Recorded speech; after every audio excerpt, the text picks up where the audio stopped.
Hi everyone, welcome to education point. हम यहाँ पे जो है वर्ल्ड हिस्ट्री के बारे में पढ़ रहे थे। तो वर्ल्ड हिस्ट्री में हमने जो है फ्रांस के बारे में जो है पढ़ना स्टार्ट किया था। वहाँ पे जो रेवोल्यूशन स्टार्ट होता है, जिसे हम जो है फ्रेंच रेवोल्यूशन का नेम देते हैं, उसके बारे में पढ़ना स्टार्ट किया था। तो हम देख रहे थे कि किस तरह से लेट 18th सेंचुरी में फ्रांस की जो सोसाइटी थी, राइट, वो किस तरह की थी, राइट। एंड उसके बाद में हमने देखा था कि वो सोसाइटी जो है वो किस तरह से चेंज होती है, क्योंकि वहां पे जो है मोनार्की थी। स्टार्टिंग में यहाँ पे जो है मोनार्की थी, एंड ये जो है कंट्री यहाँ पे ये रिपब्लिकन कंट्री नहीं थी। एंड यहाँ पे जो है ओनली जो किंग थे, किंग जो थे लुइस, राइट, उन्हीं का ही यहाँ पे जो है राज चलता था। बट बाद में जो है कुछ ऐसे लोग थे जो कि थर्ड सोसाइटी के थर्ड सेक्शन से बिलोंग करते थे। तो उनकी जो है एक तरह से उनकी मेहनत की वजह से यहाँ पे जो कॉन्स्टिट्यूशन है उसे भी यहाँ पे लागू किया जाता है एट द एंड। तो यहाँ पे अब क्या होता है, ये कॉन्स्टिट्यूशनल मोनार्की बन जाता है। पहले ओनली यहाँ पे मोनार्की थी, अब जो है ये कॉन्स्टिट्यूशनल मोनार्की बन जाता है। एंड आफ्टर दैट जो है धीरे धीरे किस तरह से कि ये जो एक तरह से जो मोनार्की है वो भी यहाँ पे जो है एबोलिश कर दी जाती है, वो भी खत्म कर दी जाती है। एंड ये जो कंट्री है वो एक रिपब्लिकन कंट्री जो है वो यहाँ पे बन जाती है, राइट। तो इसके बारे में देखा था। जब ये कंट्री रिपब्लिकन कंट्री बन जाती है तो उसके बाद में जो है जो नए रूलर्स आते हैं, रूलर्स तो नहीं हम यहाँ पे बोल सकते हैं उन्हें, मीन जो यहाँ पे रिप्रेजेंटेटिव्स आते हैं लोगों के, वो किस तरह से जो है नए लॉज लेके आते हैं, क्या वो अपनी स्ट्रेटजी रखते हैं, क्या वो स्ट्रेटजी हमारे यहाँ पे फ्रांस के लोगों को पसंद आती है या नहीं आती है। तो इन चीज़ों के बारे में जो है हमने यहाँ पे कवर किया था अपने प्रीवियस वीडियोस में। So now we are going to discuss about the abolition of the slavery, right. हमने यहाँ पे वुमेन राइट्स की भी बात की थी, राइट, कि वुमेन ने जो क्या यहाँ पे एक तरह से अपना योगदान दिया था इस रेवोल्यूशन में, एंड क्या जो वुमेन को भी जो है उनके राइट्स यहाँ पे मिले थे या नहीं मिले थे, एंड कब उन्हें जो है यहाँ पे वोटिंग के राइट्स मिले थे।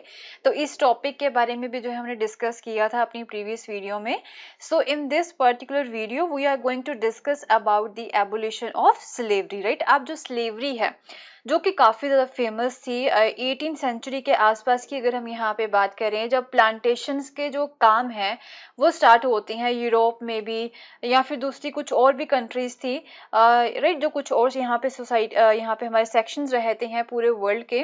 तो वहाँ पे जो है प्लांटेशन का जब यहाँ पे काम हो रहा था तो वहाँ पे जो है स्लेवरी नाम की एक चीज़ थी वो काफ़ी ज़्यादा फेमस हो रही थी। ओके, अफ्रीकन जो लोग थे उन्हें एज ए स्लेव बना के जो है यहाँ पे ले जाया जा रहा था। तो काफ़ी गंदे हालातों में जो है उन्हें वहाँ पे लेके जाया जाता था। तो उनके बारे में हम यहाँ पे देखेंगे कि किस तरह से स्लेवरी को एबोलिश किया जाता है। तो अगर हम जैकोबिन की बात करें, जब जैकोबिन यहाँ पे उनकी रिजाइम आती है, जब उनका यहाँ पे रूल आता है, तो उनके समय का एक सबसे रेवोल्यूशनरी सोशल रिफॉर्म था, वो ये था कि फ्रेंच कॉलोनीज में, राइट, जो फ्रेंच कॉलोनीज थी वहां पे जो है उन्होंने स्लेवरी को एबोलिश करवा दिया था, मीन खत्म करवा दिया था। कैरेबियन कॉलोनीज जो थी यहाँ पे, एक तो यहाँ पे मार्टिनिकी हो गया, ग्वाडेलोप एंड दी सैन डोमिंगो हो गया, राइट। ये कुछ कैरिबियन इनकी कॉलोनीज थी, फ्रेंच कॉलोनीज थी। So they were the important suppliers of the commodities. तो ये जो कॉलोनीज थी यहाँ से जो है tobacco, indigo, sugar and coffee जो है ये काफी ज्यादा मात्रा में जो है सप्लाई हुआ करता था। But the reluctance of the Europeans to go and work in the distance and the unfamiliar lands meet a shortage of labour on the plantations. तो अब क्या था, यूरोपियंस का यही उस समय में था कि जो दूसरी अनफेमिलियर लैंड्स के ऊपर दूर दूर जाके जो है उन्हें अपनी कॉलोनीज वो बनाया करते थे। तो वहां पे प्लांटेशन का वर्क वो यहाँ पे स्टार्ट करते हैं। तो इसकी वजह से जो है जब वो दूर जाके जो है काम करेंगे, दूसरी लैंड्स पे जाके काम करेंगे जो कि उनसे यूरोप से काफी ज्यादा दूर है, तो वहां पे जो है वो प्लांटेशन के लिए लेबर कहाँ से लेके आएंगे। ये जो लेबर की प्रॉब्लम थी उस समय में, इसे यहाँ पे जो है ट्रायंगुलर स्लेव ट्रेड के थ्रू जो है कंप्लीट किया गया था, Europe, Africa and America, right. ये एक ट्रायंगुलर यहाँ पे इनका हम बोल सकते हैं कि कॉन्टेक्ट रहता है स्लेव ट्रेड का। जो स्लेव ट्रेड है वो अराउंड 17th सेंचुरी में ही स्टार्ट हुआ था। तो जो फ्रेंच मर्चेंट्स थे वो जो है बॉर्डियोक्स का एक पोर्ट है यहाँ पे फ्रांस में, और the Nantes to the African coast की तरफ यहाँ पे चलते हैं, राइट। जो है फ्रांस से अफ्रीकन कोस्ट की तरफ वो यहाँ पे जाते हैं। तो अफ्रीकन कोस्ट में जाके वो लोकल चीफ जो वहां पे हुआ करते थे अफ्रीकन कोस्ट में, उनसे जो है वो स्लेव्स को खरीदा करते थे। ओके तो इन सभी स्लेव्स को जो है वो ब्रांडेड करते थे, इनके ऊपर जो है एक मोहर जो होती है वो यहाँ पे लगाया करते थे। तो देन इन स्लेव्स को जो है काफी टाइटली पैक करके शिप्स में जो है अराउंड 3 मंथ यहाँ पे लगते थे, एक तरह से अटलांटिक को क्रॉस करने के लिए टू दी कैरिबियन की तरफ, राइट। तो जो है उन शिप्स में जो है काफी टाइटली इन सभी स्लेव्स को पैक करके वो ले जाया करते थे, राइट। अफ्रीकन कोस्ट से जो है इन्हें खरीदा करते थे। देन जो है इन स्लेव्स को क्या किया जाता था, जो प्लांटेशन ऑनर्स होते हैं, राइट, उन्हें जो है बेच दिया जाता था। सो ये जो एक्सप्लॉइटेशन था of the slave labour made it possible to meet the growing demand in European markets for the sugar, coffee and indigo. तो अब जो है इसी तरह से स्लेव लेबर की वजह से ही जो यूरोपियन मार्केट्स में डिमांड थी शुगर की, कॉफी की एंड इंडिगो की, राइट, वो यहाँ पे जो है फुलफिल हो जाती है, क्योंकि जो है अब उन्हें लेबर मिल जाती है। एंड जब लेबर मिल जाएगी तो वो वहाँ पे अच्छे से शुगर, कॉफी एंड इंडिगो की प्लांटेशन जो है वो अच्छे से कर सकेंगे। तो यूरोप में जो इसकी डिमांड थी शुगर की, कॉफी की एंड इंडिगो की, वो यहाँ पे जो है पूरी हो जाती है इस स्लेव लेबर की वजह से ही।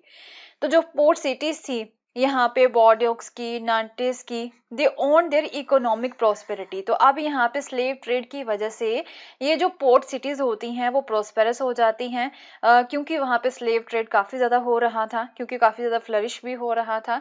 तो ये 17th सेंचुरी के जो है ये चेंजेस वहाँ पे हो रही थी।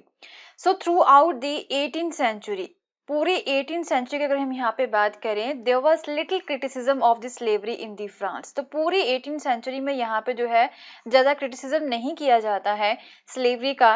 Then the National Assembly held the long debates about whether the rights of man should be extended to all the French subjects including those in the colonies. तो अब जो है नेशनल असेंबली जब इनकी बनती है, वहां पे डिबेट्स होती हैं, डिस्कशंस होती हैं। तो वो ये डिस्कशन करते हैं कि हम जो है राइट टू मैन के रिगार्डिंग डिस्कशन कर रहे हैं। तो ये जो राइट्स हैं लोगों के, वो ओनली फ्रांस में जो लोग रह रहे हैं उन लोगों को ही ये राइट्स मिलने चाहिए, या फिर जो फ्रेंच कॉलोनीज हैं, जो दूसरी लैंड्स हैं, तो वहां पे जो लोग रह रहे हैं उन्हें भी राइट्स यहाँ पे मिलने चाहिए। But it did not pass any laws. तो अभी तक यहाँ पे जो है कोई भी लॉ पास नहीं किया जाता है। हाउएवर इनकी जो डिमांड, एक तरह से जो डिबेट्स होती है वो कंटिन्यू रहती हैं। ओके तो ये लॉ क्यों नहीं पास करते हैं, क्योंकि वहां पे जो स्लेव ट्रेड चल रहा था, तो वो काफी बड़े बड़े बिजनेसमैन जो है इस व्यापार को कर रहे थे, जो स्लेव का व्यापार था। तो इन्हें ये डर था कि अगर हम इस तरह का कोई लॉ पास कर देंगे तो इन्हें जो है इन बिजनेसमैन से जो है ओपोजिशन देखने को मिलेगा। अगर हम जो है ये जो राइट्स हैं, राइट, जो राइट्स हम यहाँ पे फ्रांस के लोगों को दे रहे हैं, अगर हम जो है कॉलोनीज में भी ये राइट्स दे देंगे, तो उन कॉलोनी से ही तो ये सारे स्लेव लेके आ रहे थे। तो देन बाद में जो है उन्हें स्लेव नहीं बनाया जा सकता था अगर उन्हें जो है उनके राइट्स मिल जाते हैं तो, राइट। दैट इज वाई जो है इन्होंने कोई भी लॉ पास नहीं किया था। So it was finally the convention which in 1794 legislated to free all the slave in the French overseas possession. तो राइट ये कब होता है, कन्वेंशन होती है 1794 में। तो वो लेजिस्लेट कर देती है कि जितने भी स्लेव्स हैं उन्हें फ्री कर देंगे। ओके जितनी भी फ्रेंच ओवरसीज पोजेशंस है, जो भी कॉलोनीज हैं फ्रांस की, वहां के लोगों को, वहां के जो स्लेव्स हैं उन्हें हम फ्री कर देंगे। ओके बट हाउएवर ये जो मेजर यहाँ पे लिया गया था, ये जो स्टेप यहाँ पे लिया गया था स्लेव्स को फ्री करने का, ये एक शॉर्ट टर्म मेजर ही रहता है। इसके 10 साल के बाद में जब नेपोलियन यहाँ पे आ जाते हैं, नेपोलियन बोनापार्टे, तो वो आके जो है दोबारा से स्लेवरी को री इंट्रोड्यूस कर देते हैं। ओके सो अब प्लांटेशन ऑनर्स जो होते, right, they understood their freedom as including the right to enslave African Negroes in pursuit of their economic interest। तो वो ये जानते थे कि जो है अगर हम जो है इन लोगों को स्लेव बनाएंगे तो जो है तभी हमारा जो है इकोनॉमिक इंटरेस्ट फुलफिल हो सकेगा। सो फाइनली जो फ्रेंच कॉलोनीज में जाके 1848 में 19th सेंचुरी में जाके जो है जो स्लेवरी थी वो एबोलिश की गई थी। ओके ये तो बात हुई स्लेवरी की। नाउ हम देख रहे हैं कि जो फ्रेंच रेवोल्यूशन यहाँ पे हुआ था, उसकी वजह से जो एवरीडे लाइफ थी लोगों की, क्या उसके ऊपर भी कोई जो है यहाँ पे फर्क पड़ता है, उसके ऊपर भी क्या कोई इफेक्ट पड़ता है। So can politics change the clothes people wear, क्या उनके कपड़े यहाँ पे जो लोग पहनते थे वो भी वो चेंज कर लेते हैं, उनका स्टाइल वो चेंज कर लेते हैं, जो लैंग्वेज वो यहाँ पे बोला करते थे क्या उन्हें भी वो चेंज कर देते हैं। ओके तो जो जिस टाइप के जो बुक्स यहाँ पे वो पढ़ा करते थे क्या उसे भी वो चेंज करते हैं. So the years following the 1789 in France so many such changes in the life of man. Yes तो इसका जो आंसर है वो यस है कि यहाँ पे जो है कई सारे चेंजेस आते हैं लोगों की लाइफ में, वुमेन एंड चिल्ड्रन की लाइफ में भी. सो क्या था. So the revolutionary governments took it upon themselves to pass the laws that would translate the ideals of liberty and equality into the everyday practice. तो revolutionary governments ने ही जो है कई ऐसे यहाँ पे लॉ को पास किया था जिसकी वजह से जो liberty and equality and fraternity जैसे जो आइडियाज होते हैं इन आइडियाज को जो लोग हैं वो अपनी एवरीडे लाइफ में जो है यूज करें. डेट इज वाई जो है जाके यहाँ पे काफी सारे चेंजेस आ जाते हैं सोसाइटी में. So एक important law था that came into effect soon after the storming of Bastille is the summer of 1718 was the abolition of the censorship. Right यहाँ पे जो है जो old regime थी ओके ओल्ड रिजाइम के समय में मीन किंग लुइस से पहले की भी अगर हम यहाँ पे बात करें तो वहां पे जो है एक सेंसरशिप का लॉ हुआ करता था. क्या था कि जितना भी रिटन मटेरियल था या फिर कल्चरल एक्टिविटीज यहाँ पे हुआ करती थी, बुक्स हो गए, न्यूज़पेपर्स हो गए, प्लेज हो गए, दे कुड बी पब्लिश्ड और performed only after they had been approved by the censors of the king. Right तो इसे जो है तभी पब्लिश किया जा सकता था, इन्हें तभी अगर जो है यहाँ पे जो राजा है वो इसे अप्रूव कर देता है तो तभी जो है जाके पब्लिश किया जा सकता. तो यहाँ पे जो है अपने व्यूज को एक्सप्रेस करने की फ्रीडम नहीं थी. नाउ अब क्या था कि जो rights of man and citizen जो है उस वो डिक्लेयर कर दिए जाते हैं. इसकी वजह से जो है freedom of speech and expression जो है उससे नेचुरल राइट बोल दिया जाता है. सो दैट इज वाई अब क्या होता newspapers, pamphlets, books and printed pictures जो थे they flooded the towns of France from where they traveled rapidly into the countryside. तो पहले जो है टाउन्स तक ही फिक्स रह जाती थी जो बुक्स थी या फिर न्यूज़पेपर से, पैम्फलेट्स से, अब जो है वो कंट्री साइड तक भी पहुंच जाते हैं. ओके सो क्या था they all described and discuss the events and changes taking places in the France. तो आप जो है इन सारे पैम्फलेट्स में, इन न्यूज़पेपर्स में, इन बुक्स में जो है क्या डिस्कस किया जा रहा था कि क्या इवेंट्स यहाँ पे हो रहे हैं पूरी फ्रांस में. ओके उन सभी को अच्छे से यहाँ पे डिस्कस किया जा रहा था. So freedom of the press also mean that opposing views of the events could be express. तो ऑब्वियसली यहाँ पे जब फ्रीडम ऑफ प्रेस का भी राइट मिल गया है तो आप जो जो अपोजिंग व्यूज होते हैं, अगर कोई लॉ या फिर कोई स्टेप गवर्नमेंट का आपको अच्छा नहीं लगा है तो आप उसे अपोज भी कर सकते हो, अपनी व्यूज यहाँ पे रख सकते हो, तो वो भी यहाँ पे एक्सप्रेस किए जा सकते थे. ओके सो क्या था play, songs and festive processions जो थे इनकी वजह से जो है लार्ज नंबर ऑफ पीपल काफी ज्यादा अट्रैक्टेड हुए थे. So this was the only way that they could grasp and identify with ideas such as liberty और justice that political philosopher wrote about at length in text which only a handful of educated people could read. तो यही एक तरीका था कि जिसकी वजह से जो लिबर्टी एंड जस्टिस जैसे कुछ आइडियाज बड़े बड़े पॉलिटिकल थिंकर्स ने जो लिखे थे, राइट काफी लंबे लंबे जो टेक्स्ट थे उन्हें लिखा था, तो अब जो है इन पैम्फलेट्स के थ्रू, इन बुक्स के थ्रू, इन न्यूज़पेपर्स के थ्रू ही इन आइडियाज को जो है आम लोगों तक भी जो है वो पहुंचाया जा सकता था. Okay so at the end हमने यहाँ पे फ्रेंच रेवोल्यूशन के बारे में पढ़ लिया है, राइट किस तरह से यहाँ पे जो फ्रेंच रेवोल्यूशन है वो आगे बढ़ता है. तो अब एट द एंड यहाँ पे फ्रांस की सोसाइटी में क्या क्या चेंजेस आ रहे थे उसके बारे में भी हमने यहाँ पे देखा है. वुमेन राइट्स के बारे में भी पढ़ा है, स्लेवरी के बारे में भी पढ़ा है. तो एट द एंड हम जो है क्या कंक्लूजन निकाल सकते हैं. कंक्लूजन क्या निकलता है इसका, 1804 में जो नेपोलियन बोनापार्टे है वो अपने आप को जो है फ्रांस का एम्परर क्राउन कर देते हैं. एंड क्या था यहाँ पे उनके माइंड में बस एक ही चीज था कि जो नेबरिंग कंट्रीज हैं, राइट यहाँ पे जो डायनेस्टीज इनकी बात नहीं मान रहे हैं उन्हें जो है हमें कंकर करना है. उनका बस यही एक आइडिया रहता है नेपोलियन बोनापार्टे का कि वो जो दूसरी कंट्रीज में जाके हमले करते रहते थे एंड उन एरियाज को अपने कंट्रोल में करते थे. ओके एंड क्या था यहाँ पे वो अपने आप को जो है यूरोप का मॉडर्नाइजेशन, एक तरह से मॉडर्नाइजर के तौर पे जो है वो देखते थे कि मुझे यूरोप में जो है मॉडर्नाइजेशन लेके आनी है. तो उन्होंने कई ऐसे लॉ जो है वो इंट्रोड्यूस भी किए थे, like protection of the private property जो होती है, ये लॉ उन्होंने पास किया था. Then uniform system of weights, जो वेट्स होते हैं हम यहाँ पे तोलने के लिए यूज करते हैं, उनके लिए एक यूनिफॉर्म सिस्टम जो होता है वो यहाँ पे सेट किया था. डेसिमल सिस्टम जो है, राइट उसके लिए जो है कुछ मेजर्स लिए गए थे.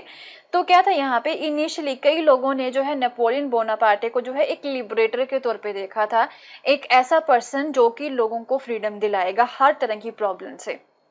बट जल्दी ही क्या था, जो नेपोलियन आर्मीज थी वो क्या कर रही थी, उनका बस यही काम रहता है कि दूसरी कंट्रीज में जाके जो है हमले करने हैं, इन्वेड करना है दूसरी कंट्रीज को, एंड उन कंट्रीज को जो है अपने एरिया में इंक्लूड करना है। तो जल्दी ही जो है Napoleon armies can be viewed everywhere as an invading force, कि जस्ट जो है ये इन्वेडिंग फोर्स है।